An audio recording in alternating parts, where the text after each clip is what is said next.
Fednow, many people are saying there's no evidence of a Ripple document. First of all, there is. I've actually seen it a long time ago. I did not print it. I got my file right here, all in paper. I print everything out and document it and highlight anything that's important. Some documents in here, you can't even find them on the internet anymore. Now, before we delve deep into 30 minutes of insanely entertaining content discussing some of the most prominent topics like XRP, gold-backed CBDCs built on the XRP ledger, even the entire financial industry, I want to go ahead and remind you guys to subscribe to the channel, tap the like button, and I hope you do enjoy this video. That being said, let's get right into it. Alright guys, and welcome back to a brand new video on the Crypto Geek channel. We're so excited because today we have somebody well known within the crypto community and XRP specifically, Versen Al-Jirar. And he's been somebody that I've been trying to get in on this channel for a very long time. And finally, we have him to discuss not just XRP, but XRP is going to be one of the main discussions that we talk about, but also the financial space and all of the crazy things that are unfolding right in front of us. We hear a lot of people talking about the New World Order. Everything is going to be discussed on today's video. So before we begin, let's introduce Versen. And Versen, if you could give us like a little introduction about yourself, that'd be fantastic. How you doing, man? Thank you for having me on. I truly appreciate it. My brother and I, we are both independent entrepreneurs, and it was around like 2018 when we really started to dabble in all this stuff. But what we do now is we teach people how to strategically just master the art of digital asset selection and how to shield their wealth from everything unfolding. And we just teach people how to fully capitalize on the digital and blockchain revolution. So that's really our main focus right now. The last couple months for XRP have been actually quite crazy. We've officially gotten summary judgment that has been released that deemed XRP not a security, and really everybody's been wondering what is the go forward basis, like what are we looking at in the future for XRP within regards to, you know, this lawsuit. Do you have any opinion on that? Do you think it's going to end in a settlement? Do you think it's going to end in, you know, just a judge coming out and saying we officially think Ripple did not sell security? We think you know, this whole lawsuit with the SEC is not something that is viable. It's not something that is legit. No, first of all, let's clarify. The verdict is final. It's final. So this recent ruling in the SEC lawsuit, it certainly marks a historic milestone for all of us and for the entire crypto industry in general. It represents a significant step forward. And what this does is establishes some sort of regulatory clarity. And, you know, with the court declaring now that XRP is not a security, a lot of clout and uncertainty that has been looming around this space for a very long time, it's finally been lifting. So this groundbreaking decision, it's not just temporary. It vindicates Ripple, but it also sets a powerful precedent that will shape the industry moving forward. So we're past that. We already won. The thing is that the SEC, they're going to continue to play their games the same way they did this with 2008. And hey, let me tell you some good news. Ripple could actually play the same game if they really wanted to now. So first of all, the SEC, if they try to appeal, it's going to backfire on them. I mean, just look at the work that they've done. This is just a shit show, man. They're dragging it on, and this is what they like to do. Now, if they tried to appeal this thing, Ripple could drag this on as long as they want to. They could play the same game. They could drag this on for 2 years if they wanted to. And guess what? In 2 years from now, where do you think the adoption is going to be? It's going to be all over the world, and it already is all over the world. So, you know, just recognizing that XRP is not a security, it provides a much needed boost for investor confidence and institutional interest for the broader crypto market moving forward. So this really just demonstrates that regulators are going to have their differences between cryptos that serve utility as utility tokens and those that are designed purely for speculative investment purposes. So I think what we're going to start to see is more consolidation in the crypto space moving forward. And that is going to start unfolding in the near future. And you mentioned XRP adoption, which is something that I think we've begun to see already. I don't know if you've heard of the Republic of Palau building their stablecoin with the help of Ripple on the XRP ledger. So it's going to use the XRP ledger for their stablecoin. Do you think that that's going to happen more often now that, you know, the Republic of Palau has officially done it and they've publicly came out and said, we're officially using the XRP ledger to go ahead and integrate our central bank digital currency on it? Well, CBDC, we'll get into CBDCs in a second, but the thing is, you know, like this is an exciting time for me. And the reason I say this, and many YouTubers out there too, is because now I think the conversation needs to start to shift. You can go on Twitter all day or on YouTube and people will talk about partnerships and prices and stuff. We've been saying this for years. And not only that, many other people have been saying the same thing for years. James Rule, Jimmy Valley, Molly Elmore, a lot of other players, including yourself in the industry. So we've been showing these partnerships for a long time, right? And we've been talking about, this is exactly what they're talking about. My point, though, is that the discussion needs to shift to stable coins. We need to start talking about stable coins. And if you've seen my Twitter account, that's what I've really been pushing these last few weeks. And I kind of just gave up because there's no support in this discussion. And we need to talk about this. You can't even talk about the price without discussing what is this going to be? Because now that it's not security, again, the discussion needs to shift to stable coins. So there are documents, keen insights that we've had from the International Monetary Fund, the Bank of International Settlements, the World Bank, and they've been instrumental in shedding light on the unique classification of XRP and XLM as stablecoins. So I think it's really time to spread awareness and bring more attention into discussing these important connections instead, that have been recognized by you and many other experts out there, and also some of the biggest institutions in the world, even the World Gold Council, their interest right now in creating a gold-backed stablecoin. It's another fascinating development that's unfolding, and it's worth the discussion. There's an intersection between precious metals and blockchain technology that presents new opportunity for stability and security. And I think that's really where the discussion needs to go. So as pioneers in this industry, all of us, we have to understand these developments as well, and that they can play a crucial role in fostering informed discussion moving forward. So I think we need to aspire to that. When you talk about gold, kind of precious metals, a couple people in the community have brought up Ripple Singapore, which has closed down back in 2013, but the fact that they were kind of going ahead and facilitating the transfer of gold and storing these golds. Do you think there's any connection between Ripple, the actual company, Ripple Labs, and them? What is your take kind of on that? Well, the truth is, I don't know the answer to everything. I am trying to connect the dots, but if you look at some of the emerging trends that in the discussions that are happening with the regulators and the institutions, you do see a lot of discussions now about stable coins and gold-backed assets at the same time. And I think with the future going digital, right, and tokenization being discussed as well, I think people can actually empower the industry and appreciate the transformative potential of blockchain technology. So, I think eventually we're going to get there where you're going to start hearing experts talk about this. But I think we're getting there, man. We're kind of early still, but I can't give you an exact answer on that. And like you said, I think stablecoins are really becoming the big thing nowadays. A lot of with digitalization, with it's shifted more than it used to be a financial level where we see only financial institutions, but now we're starting to see nations and different governments come out and say we want a stable coin, we want a central bank digital currency that is for us. And a lot of them now are looking towards I think Ripple, because they have that platform. I don't know if you've heard about the central bank digital currency. You probably did. The platform that Ripple revealed and allows now different countries to actually go ahead and use. It's a central bank digital currency platform that facilitates in the creation of one. Yeah. So we're going to get into CBDCs right after this, but the mainstream recognition of XRP's superiority, that's what's unfolding right now. And it's also inevitable. People know this. The ones who really understand this know this. The consensus algorithm, the scalability, it makes it a very powerful contender amongst other blockchains. And that's, I think, one of the biggest problems, again, consolidation. There are too many blockchains out there trying to do the same thing. I call them copycat blockchains. But I'm telling you, these partnerships, again, have been going on. So the awareness of this technology's superiority has been going on for a very long time, and it offers an unparalleled speed and cost effectiveness. So as this becomes recognized as the superior technology, it's going to become more increasingly evident that the broader financial community, they're going to use XRP, and it's going to likely emerge as the preferred digital asset for cross-border payments, cross-border transactions, asset transfer, and even remittances. So we're getting there. I want to talk a bit about Fednow, since a lot of people have been talking about Fednow. We did see a spike for XLM when the Fednow system was released. So a lot of people have been asking this, and this is why I'm going to ask it to you. Fednow, is it XRP or XLM?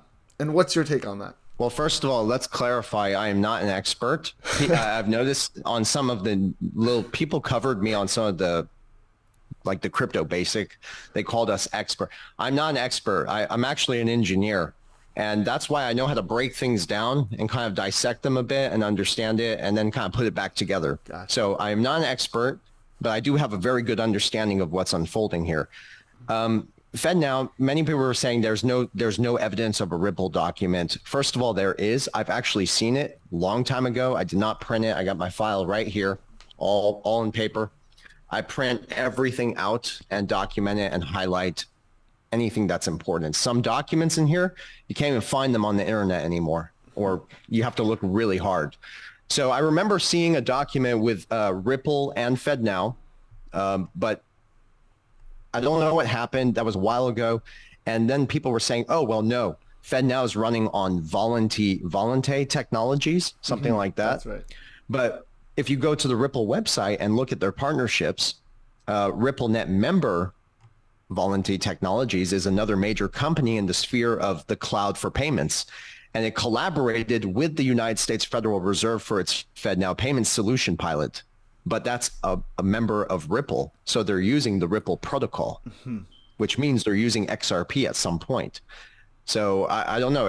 And the heartbeat of Ripple is XRP. I'm not saying that Fednow is using XRP to facilitate transactions. I mean, we don't know yet, we're still too early, but I know for a fact that Volante Technologies, I believe that's how you pronounce it, is a member of Ripple, which means they're using the Ripple protocol. That's as much as I can say. Do you think there's any connection to XLM within regards to the Fed? I really don't know. Haven't done enough research to give you a straight answer on that, but I'll tell you one thing. There's a lot of misunderstanding in the crypto space about, until this day, that a lot of these technologies are fighting for the same positions when they're really not. If you look at the technologies that we talk about, a lot of us talk about XRP, XLM, XDC, IOTA, right? A few more.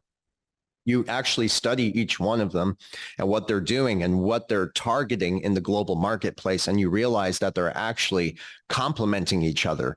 And this is a key word that I made some shorts about it, and I made some videos about it of Kristalina Georgieva. She is the International Monetary Fund chief. She kept saying, if we're going to have a sustainable financial system in a digital, through a digital revolution, the key word she kept using is interoperability. The fact that these technologies are interoperable between each other and they're serving different niche places in the marketplace, global marketplace, then essentially they could be working together, in a sense, complementing each other, not really competing against each other. So I've said this many times, but I read once in an article that Ripple and Stellar would need each other later on down the road. Eventually that would be revealed, I guess, that they need each other. And I remember the key word was in there was, it takes two to tango. And it was in quotes. So I don't know where that came from. It takes two to tango, but if I'm not mistaken, and I want someone to correct me if I'm wrong, but I'm not kidding. I think it was Arthur Brito or somebody within the Ripple community. So, and this is before Jed McCaleb left. I would like to share something real quick. So if you actually look at like my YouTube channel or my my Twitter account, I was very active before, and I'm sure many people can see this who really follow what we do here. But I was so active of putting information about XRP and but how I got this information was really just hours of sacrifice and sweat and just tears, man, of having to listen through hours and hours and hours of boring conversations with old men. Okay. So I actually watched hours of stuff. I watched the whole World Economic Forum of 2022 and 2021 as well. Right. So I listened to all of them, and that's just the World Economic Forum. I listened to the International Monetary Fund, the Bank of International Settlements, whenever they had group meetings. And these are videos that can go up for 4 or 5 hours. The Davos, the World Summit.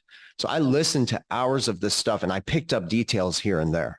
And that's really where I was able to put the pieces together. So my point is that people need to do their own research. You're not going to find everything just on Twitter or on YouTube unless people are really looking hard for it. But if you go on YouTube and actually go to like the World Economic Forum and watch this whole 6 hours, not at once, I can guarantee you'll pick up things here and there and here and there. And when you put them together, you see a bigger picture that most people are not seeing. And I'm serious about that.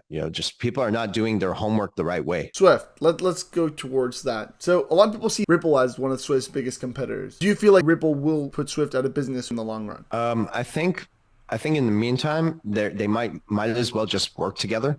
That's probably the better solution. Because it seems like, Ripple could probably put everyone out of business. I mean, that they really could. But I think what we see is happening is a lot of partnerships instead. And people are adopting the technology onto their payment rails to make their transactions faster, cheaper, scalable, energy efficient. So I think that's what we're going to see. I don't, again, complementing each other. Maybe it could help them out with their payment systems because Swift is so embedded in our financial system. But I could be wrong too, because, a lot of our financial system is tied to our traditional banking system. So if the traditional banking system fails, it could mean something entirely new. Obviously, Swift on its end seems to be trying to compete with Ripple. It doesn't seem like I know you mentioned that they could work with each other, but with Swift Go, are you familiar with Swift Go? No. So Swift is trying to develop their own kind of crypto-based system. So it's trying to compete essentially with Ripple, it sounds like. So do you think that in the long term, and we're talking 10 years down the line here, that Swift has a chance at catching up with Ripple in the crypto space? Probably not, because Ripple has positioned itself as a strong contender to any payment platform out there.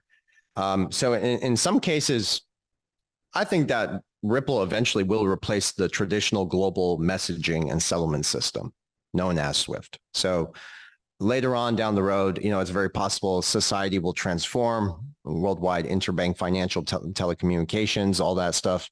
And Swift has really been just the backbone of cross-border financial transactions for decades. But for the traditional banking system, I think it has certain limitations in terms of speed, cost, and transparency. So maybe not.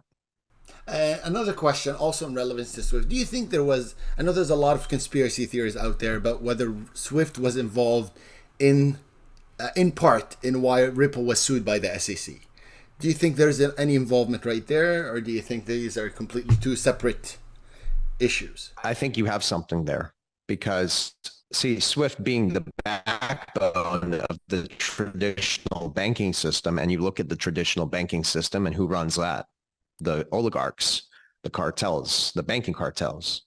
So it's very possible that they were all involved in this Ripple lawsuit, because if you look at the damage that has been done, and the Ripple lawsuit too, I think they sued them because they know that it really poses a real threat to what they have going for them. And what they have going for them is this corrupt Ponzi scheme financial system that is completely insolvent and illiquid. And they are able to exploit billions and billions of dollars from retail investors. And I mean, even look at 2008. Many people don't know this, but in 2008, after the financial crash, people were like, oh, it wasn't that bad. I remember 2008. I was young. My parents were, doing just fine though. But I remember my dad telling me that there was about $20.1 trillion of middle-class income, household income. That's money that belongs to you and me, was stolen. And it was just blamed on the financial crisis. So when you look at the kind of power that they have with their cabal banking system, it becomes very clear that maybe all of them were involved. Gotcha. Now, the other question, speaking about the lawsuit, how do you think the lawsuit between the SEC and Binance and Coinbase will go? That's the next big thing now after the summary judgment for the Ripple case. What's going to happen, do you think, and when? Well, I really don't know, but I know there's I think it's like 45, 50 days maybe for the judge to make to either settle the case or throw it out, dismiss it. So something is brewing. Binance, I don't keep track of that stuff, guys. I don't know what's going on in Binance and some of the other stuff. I don't follow those stuff. I just follow, where our money is, and that's really Ripple and a few of the ones we all invest in, the ISO blockchains. So I don't know what's happening with Binance, but, it's very possible that they could drag this on for another like 40 days, 50 days. And, I think there's going to be a settlement. I mean, there has to be a settlement. It can't go anywhere else. So you think the impact of the summary judgment between Ripple and the SEC will push a lot of these cases out of the way? Because with the case on Binance or with Coinbase, SEC is claiming again Coinbase is trading securities, so that kind of falls under the same sort of category that Ripple had fell into. Mm-hmm. So will this be a rippling effect, do you think, for the SEC? Is the SEC going to say, we lost this one, so that's it? Or are they going to try and still push them? No way. There are a lot of securities out there. There are a lot of ICOs, Ponzi schemes, man. There are so many. 90%, in my opinion, 90% of the crypto industry is trash. Okay, they're all ICOs, Ponzi schemes. I think that the SEC, I don't know where they stand anymore because, the SEC has been involved in too much corruption, including with the FTX scandal. People forgot about that, how they moved money between Sam Bankman-Fried and Gary Gensler and Senator Warren to the World Economic Forum. Then it went to Ukraine. You guys remember all that? So I would not even listen to anything the SEC says. They don't have any credibility. If anything, the rest of the crypto industry that are going to be around through regulation or something would have to be regulated most likely by the CFTC. And they're bestly equipped to do that. But the SEC is outdated practice. The Howey doesn't even meet anymore. They have no reason to be involved in any of these ICOs, commodities, securities, whatever you want to call them. They don't have a place anymore where we're going because this is all new technology and they are outdated. So, there is a connection there, but I don't know how it's going to unfold. I think the SEC is not someone I listen to. I don't give a crap what they say, and I don't care what they say because I know that they're corrupt and they don't belong where we're going. They're outdated. Do you think an appeal by the SEC for the Ripple case is coming? It's possible. And if they do an appeal, it will backfire on them. And it will backfire for many reasons. But yeah, they don't have any weight. That's it. They can play their games. We're going to play our games, and we're just going to keep positioning ourselves. Now, the other question is, there's a reason that the SEC is important in the United States, particularly for Ripple, even now, and it's the IPO. Everybody's talking about the IPO is Ripple. Ripple is talking about doing it in UAE now. It's almost confirmed in Japan. But the States, do you think Ripple is going to give it a shot and try to go for an IPO still? Or do you think? I don't know. The best person to speak about this, and I'm going to say it, Linda P. Jones. She can give you everything on that because Linda's been talking a lot about the Ripple IPO. She has a lot more information and background on it. Me personally, I own a little bit of Ripple stock, and I feel like that as Ripple's innovative solutions continue to gain traction, and that's XRP. I believe that XRP, the digital asset that's bridging everything together, it's going to grow exponentially. So I see more potential in the digital asset XRP than I do in the Ripple stock. Gotcha. Now, this is a kind of a side question, probably a funny one, just kind of but we know that Gary Gensler had applied to an advisory role with Binance. That came out as a big thing. And we know that Jake Layton, after he left his role within the SEC, ended up working for a crypto firm. Do you think Gary Gensler, if he applied for a role within Ripple after leaving the SEC, do you think they'd consider him? That is funny. I don't know, man. That would be really funny. It'd be funny to see that because, Gary Gensler applying at Ripple. I mean, who knows? I really don't know. But I know for a fact that the SEC is just Jay Clayton, all of them. I think they're all corrupt, and it was all about power and control and slowing down the innovation. I wouldn't hire them, that's for sure.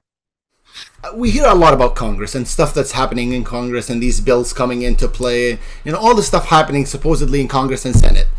Is anything going to come out of it? Because it seems like it's been going on for months after month after month in the crypto space, but no results up to this point in relation to digital assets and regulating the crypto space. Well, here's an exciting one. And in fact, I'll try to send it to you on Twitter when we're done here. But they are pushing a bill for a new stable coin backed by gold. And I think that's pretty amazing. See, that's kind of what we were talking about here in the beginning. That this talks about a stable coin that's backed by commodity, real commodity. Of course, if it's going to be digital, it's going to have to run on something fast, cheap, scalable, and energy efficient, right? So it kind of goes back to what I was saying. The real conversation right now, it needs to kind of shift away from the fear as far as where the lawsuit, the SEC, the regulation. I think we've already, won, and we've been early for a long time. Think about it. Very few people in the world still know about XRP. I mean, it feels like everyone does because we're talking about it all the time, but all of this is going to continue to unfold. Adoption is going to keep growing. It's always growing every day. So I just see nothing but bullish momentum moving forward. We need to focus on stable coins now, because if XRP is not a security, well, can we please talk about what it's going to be? And I know what it's going to be. It's just, I'm always early, man. And I'm waiting for everyone on Twitter and YouTube to start focusing on stable coins and talking about commodities being, people got on my ass about this a lot, peg backed, whatever you want to call it. There is a connection between physical assets, tokenization, and then the fastest scalable blockchain. There's going to be something there. Speaking about being early, where do you see the crypto space in terms of market cap in the next 5 years? And do you think Ripple will overtake Ethereum once again? Or XRP, I should say, will overtake Ethereum once again in terms of market cap? Absolutely, long term for sure. And let me explain something, guys.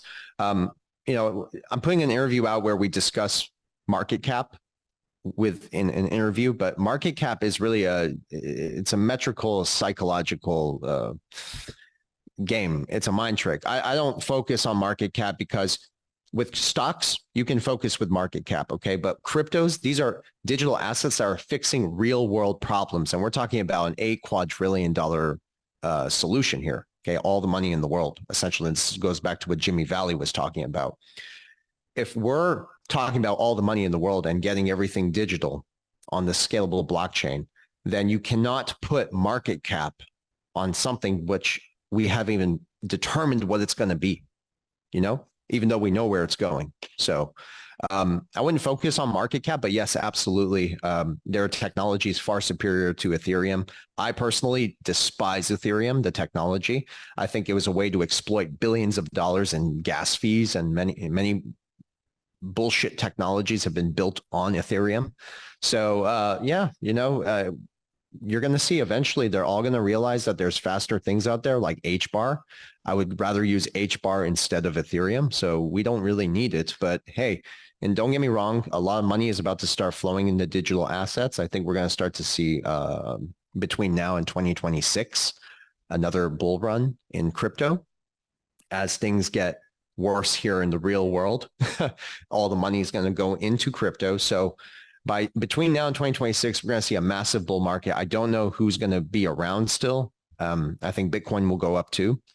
But I really think this is really when XRP is going to start to consolidate the industry between now and 2026. 2026, we might have a massive correction in the stock market, liquidity crunch, and maybe that's when we'll see the full potential of all these technologies, because there will be a massive crash in 2026. Will XRP overtake Bitcoin? It has to. I don't know. I can't answer that, but it should. It should, because again, Bitcoin, it's connected to Tether, and I don't want to go down this rabbit hole, but Tether is pumping fake liquidity into Bitcoin, which is propping up Bitcoin price, creating the illusion of volatility. And that's getting Sorry, people my who computer's really telling don't me it's going to understand. close on me. But thank you so much. It's been a pleasure having you and speaking to you. And maybe we'll catch up once again some other time. Absolutely. Yes, guys. I'm sorry. We'll make it longer next time. Okay. We'll dive into other topics, but it'll be a lot of fun. Thank you for hopping on. I really appreciate that. I'll make sure to leave all your links down below, and hopefully, like we said, we'll connect again soon. Awesome, man. Thank you. All right, I hope you guys enjoyed this video. We're going to be having a lot more similar style videos where we go ahead and bring on prominent members within the community and do an interview with them. If you have any further questions that you want Versan Eldra to actually answer, drop them in the comment section below, and I'll see you guys in the next video. Peace.